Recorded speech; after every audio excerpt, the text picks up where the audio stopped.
Baik, selamat pagi kepada anak didik kami sekalian.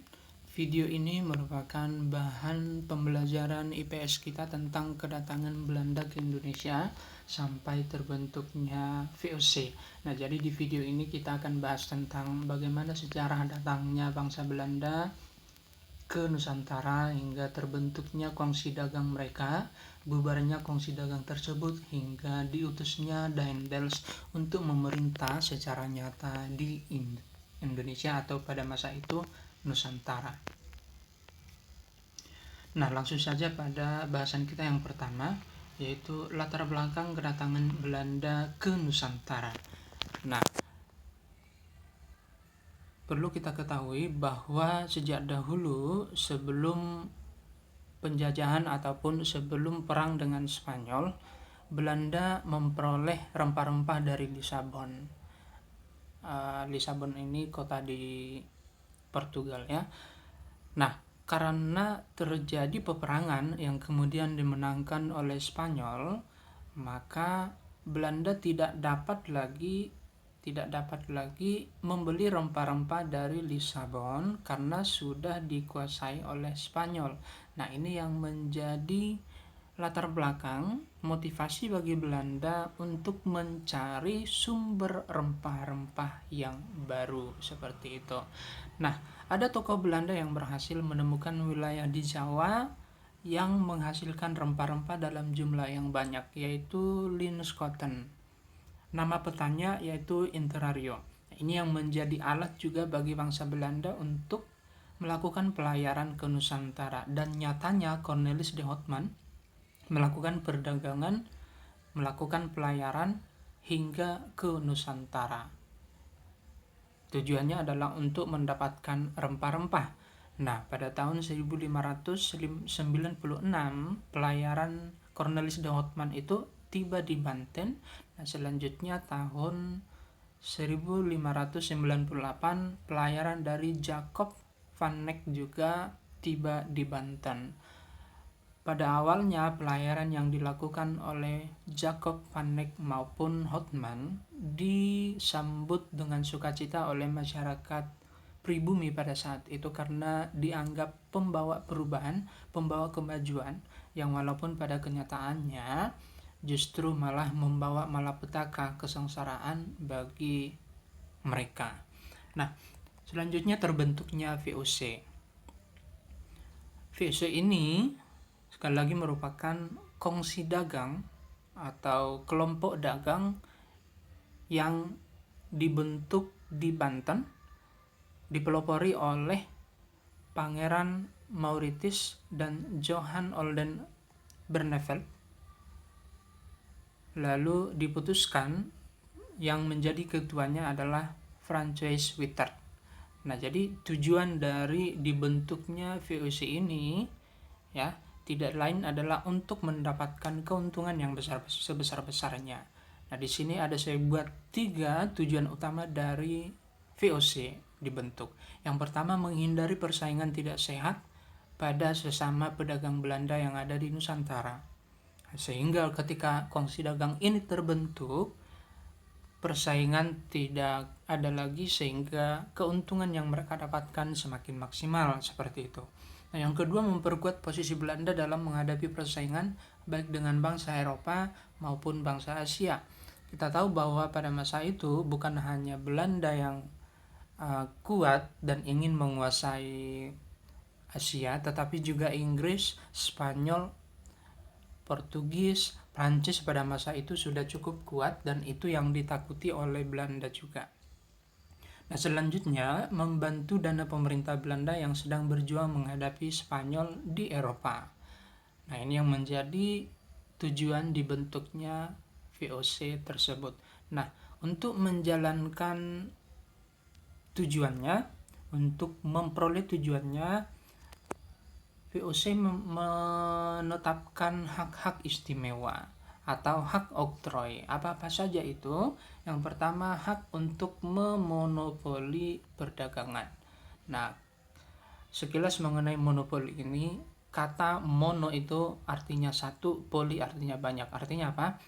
monopoli satu terhadap semua, atau semua untuk satu, semua terhadap satu. Jadi semua para petani, baik petani padi, petani rempah-rempah di Nusantara, itu harus menyetorkan hasil pertanian mereka, rempah-rempah mereka ke VOC. Itu artinya monopoli perdagangan. Nah, lalu hak yang kedua yaitu hak mencetak dan mengedarkan uang sendiri. Jadi uang yang mereka gunakan di Nusantara adalah uang mereka sendiri.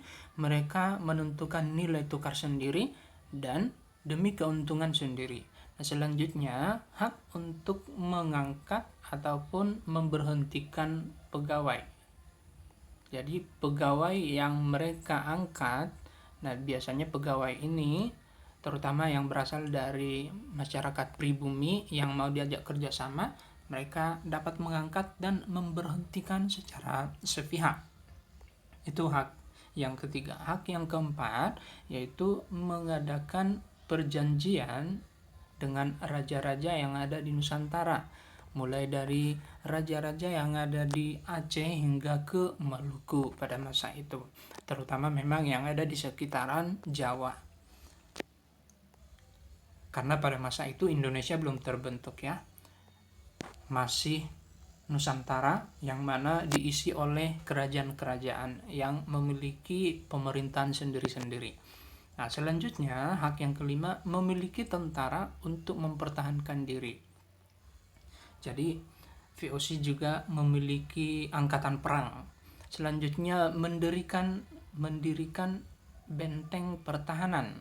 Benteng pertahanan ini dijadikan oleh para prajurit untuk mempertahankan diri dari serangan bangsa lain, dari serangan kerajaan-kerajaan yang mereka kuasai. Selanjutnya, hak menyatakan perang dan damai terhadap bangsa lain, terutama terhadap kerajaan-kerajaan yang ada di Nusantara. Hak yang kedelapan, mengangkat dan memberhentikan penguasa-penguasa setempat. Dalam hal ini penguasa itu adalah raja-raja gitu ya, para penguasa. Nah, itu hak-hak istimewa yang dimiliki oleh VOC untuk mendapatkan tujuannya. Nah, selanjutnya politik perdagangan yang dilakukan oleh VOC. Nah, politik yang pertama yaitu Verpligte Leverante. Verpligte Leverante ini adalah penyerahan wajib ya. Jadi hasil bumi, hasil pertanian masyarakat itu ada yang harus diserahkan kepada VOC. Itu Verpligte Leverante, penyerahan wajib. Yang kedua, kontingenten. Kontingenten ini pajak wajib. Ada pajak yang harus dibayarkan kepada VOC. Bayangkan. Jadi masyarakat pribumi yang ada di Nusantara harus menyerahkan hasil pertaniannya, yaitu Verpligte Leverante tadi, juga harus membayar pajak, yaitu kontingenten. Selanjutnya, peraturan tentang ketentuan areal, luas lahan, dan jumlah tanaman rempah-rempah yang boleh ditanam. Jadi ada aturan yang ditetapkan oleh VOC untuk para petani yang ada di Nusantara. Lalu selanjutnya ekstirpasi. Ekstirpasi ini adalah pemusnahan terhadap rempah-rempah yang jumlahnya berlebihan. Nah, ini tujuannya untuk apa? Kita tahu dalam ilmu ekonomi ketika barang itu semakin berlimpah, harganya bisa turun. Nah, sehingga ketika hasil rempah-rempah itu berlebihan, sebagian itu diekstirpasi atau dimusnahkan sehingga harga rempah-rempah di dalam perdagangan itu tetap stabil, tetap tinggi harganya, tidak menurun. Nah, itu tujuan dari ekstirpasi. Selanjutnya pelayaran hongi. Nah, pelayaran hongi ini adalah pelayaran yang dilakukan untuk mengawasi perdagangan gelap, terutama perdagangan terhadap rempah-rempah yang dilakukan oleh masyarakat pribumi dengan bangsa lain.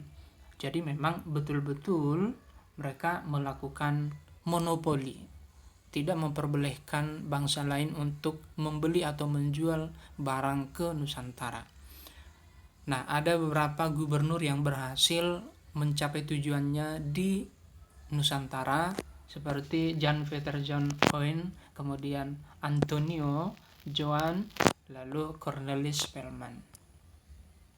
Selanjutnya, apa yang mengakibatkan VOC bubar atau mundur? Nah, yang pertama, adanya praktik korupsi yang dilakukan oleh pegawai-pegawai VOC pada masa itu, memperkaya diri sendiri sehingga merugikan kongsi dagang.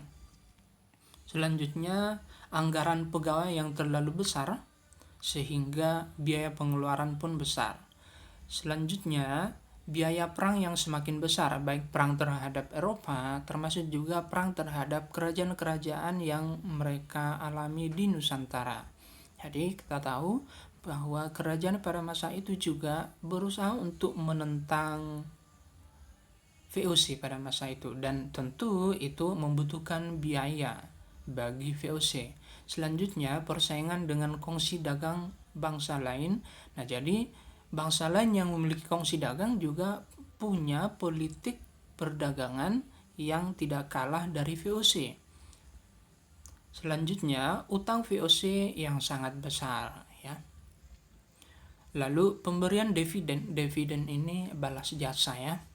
Balas jasa terhadap simpanan biasanya, terhadap saham. Jadi walaupun ekonomi kongsi dagang itu mundur, tetap dilakukan pembayaran dividen. Nah, itu yang semakin memperburuk keuangan VOC. Selanjutnya, berkembangnya paham liberalisme. Paham liberalisme ini adalah paham tentang kebebasan, bebas dari para penjajah, bebas dari monopoli, bebas dari penguasaan bangsa lain. Nah, jadi ini tidak cocok sebenarnya dengan sistem monopoli Belanda yang dilakukan di Nusantara. Selanjutnya, pendudukan Prancis terhadap negara Belanda pada masa itu, ya. Jadi bangsa Belanda pada masa itu sudah diperintah oleh Louis Napoleon. Louis Napoleon ini adalah sepupu dari Napoleon Bonaparte. Napoleon Bonaparte tagline adalah Raja Prancis pada masa itu. Jadi, singkat cerita, Louis Napoleon mengutus Daendels ke Nusantara untuk memperpanjang kekuasaan Prancis di Nusantara, menguasai Nusantara, seperti itu. Nah, jadi apa latar belakang diutusnya Daendels? Yang pertama, adanya letak geografis antara Belanda dengan Inggris karena saling berdekatan. Lalu keinginan Napoleon Bonaparte untuk menduduki Belanda. Sekali lagi, Napoleon Bonaparte adalah Raja Prancis pada masa itu. Selanjutnya,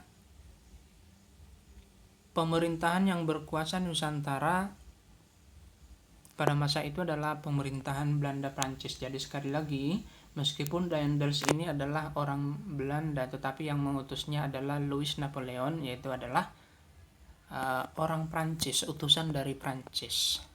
Selanjutnya, Louis Napoleon mengangkat Herman Willem Daendels sebagai gubernur jenderal di Nusantara, seperti yang tadi, ya. Selanjutnya, tugas utama Daendels pada saat itu yaitu mempertahankan wilayah Jawa dari serangan Inggris. Nah, kita tahu bahwa Inggris pada masa itu juga bangsa yang cukup kuat dan ditakuti oleh Prancis. Dan pada masa itu Inggris juga sudah menguasai daerah India sebagai sumber rempah-rempah juga. Juga telah menduduki Semenanjung Malaya pada masa itu. Semenanjung Malaya yang sangat dekat dengan Jawa. Nah, itu yang menjadi latar belakang, menjadi ketakutan bagi Prancis untuk datangnya Inggris menguasai Jawa. Nah, itu yang menjadi tugas utama Daendels, mempertahankan wilayah Jawa dari serangan Inggris yang pada masa itu sudah menduduki Semenanjung Malaya. Nah, selanjutnya, kebijakan pemerintahan Daendels. Yang pertama pada bidang birokrasi pemerintahan. Nah, di sini ada yang pertama Weltevreden. Weltevreden ini kebijakan untuk membuat tempat peristirahatan, rumah-rumah hunian bagi masyarakat Eropa. Ini rumah huniannya atau peristirahatannya dibuat di daerah pinggiran Jawa. di daerah pinggiran Jakarta, karena Jakarta itu dirasa sangat padat, sangat ribut, sehingga perlu tempat peristirahatan yang lebih tenang, yaitu daerah pinggiran, itu Weltevreden. Selanjutnya pembubaran Dewan Hindia Belanda menjadi Dewan Penasehat. Lalu membuka Sekretariat Negara. Pulau Jawa dibagi menjadi 9 prefektur dan 31 kabupaten. Prefektur itu kalau sekarang setara dengan provinsi, atau kalau di negara serikat itu setara dengan negara bagian. Kalau di Indonesia negara kesatuan setara lah itu dengan provinsi, ya, prefektur. Lalu para bupati menjadi pegawai. Nah, jadi para petinggi kerajaan pada masa itu dijadikan sebagai pegawai. Lalu bidang hukum dan peradilan. Ada 3 jenis peradilan yang diberlakukan di Nusantara, yaitu peradilan terhadap orang-orang Eropa yang berasal dari orang Eropa, ya, yang berasal dari benua Eropa sana. Selanjutnya peradilan terhadap bangsa pribumi. Nah, ini sebenarnya yang lebih berat. Peradilan terhadap rakyat biasa. Peradilan terhadap orang-orang timur asing. Nah, jadi selain bangsa Eropa dan rakyat pribumi yang ada di Nusantara, ada juga orang-orang timur asing, yaitu orang-orang yang berasal dari India dan yang berasal dari Tiongkok atau Cina pada masa itu. Nah, jadi ketiga jenis pengadilan ini diberlakukan di Nusantara. Lalu yang kedua, pemberantasan korupsi yang tidak pandang bulu termasuk terhadap bangsa Eropa pada masa itu. Lalu pada bidang militer dan pertahanan, yang sangat terkenal yaitu membangun jalan dari Anyer hingga Panarukan sebagai lalu lintas pertahanan maupun perekonomian. Jadi jalan ini kemudian dijadikan sebagai sarana pengangkutan hasil-hasil bumi, hasil pertanian ke Jawa. Selanjutnya menambah jumlah angkatan perang, membangun pabrik senjata di Gresik dan Semarang, membangun pangkalan angkatan laut di ujung Kulon dan Surabaya, membangun benteng-benteng pertahanan. Lalu meningkatkan kesejahteraan prajurit mereka. Itu bidang militer dan pertahanan. Pada bidang ekonomi dan keuangan, mengeluarkan uang kertas, memperbaiki gaji pegawai, mengadakan monopoli dengan pedagang beras, monopoli tadi, ya, menguasai para pedagang, mengadakan pinjaman paksa kepada orang-orang yang dianggap mampu, masyarakat pribumi, orang asing yang dianggap mampu, dan ketika mereka tidak mau, maka diberlakukan hukuman. Penjualan tanah kepada pihak swasta. Lalu mengadakan Vrijheidsstelsel atau kebijakan bagi rakyat Priangan untuk menanam tanaman ekspor, ya. Jadi tanam paksa, tanaman wajib bagi masyarakat Priangan, itu Vrijheidsstelsel. Lalu selanjutnya pajak in natura, yang tadi kontingenten itu, pajak wajib yang harus disetor oleh masyarakat, dan sistem penyerahan wajib. Itu pada bidang ekonomi dan keuangan. Nah, akhir kekuasaan Daendels. Hal-hal yang menyebabkan Daendels jatuh, yang pertama sikap yang otoriter kepada raja-raja Banten, Yogyakarta dan Cirebon sehingga menimbulkan perlawanan dan pertentangan. Lalu penyelewengan dalam kasus penjualan tanah yang tadi kepada pihak swasta, yang sudah pasti itu memperkaya Belanda atau dirinya sendiri, dan itu yang diketahui oleh Louis Napoleon Bonaparte, dan manipulasi penjualan Istana Bogor. Jadi sekilas informasi bahwa Istana Bogor dulunya memang bukan diawali pembangunannya oleh Daendels, tetapi Daendels juga berperan di dalamnya untuk renovasi terhadap Istana Bogor itu, dan dalam pemerintahannya terdapat manipulasi terhadap penjualan Istana Bogor. Nah, keburukan dalam sistem administrasi pemerintahan yang dilakukan oleh Daendels. Lalu, Louis Bonaparte yang menjadi Raja Belanda menarik Daendels karena dianggap dapat memperburuk citra Belanda di Nusantara. Nah, sekian pembelajaran kita pada pagi hari ini. Jadi bagi anak didik kami yang merasa belum cukup untuk menonton video ini sekali, maka silakan tonton video ini berulang-ulang kali supaya materi yang ada di dalam video ini semakin kamu dalami, semakin kamu mengerti, semakin kamu kuasai. Sekian dan terima kasih.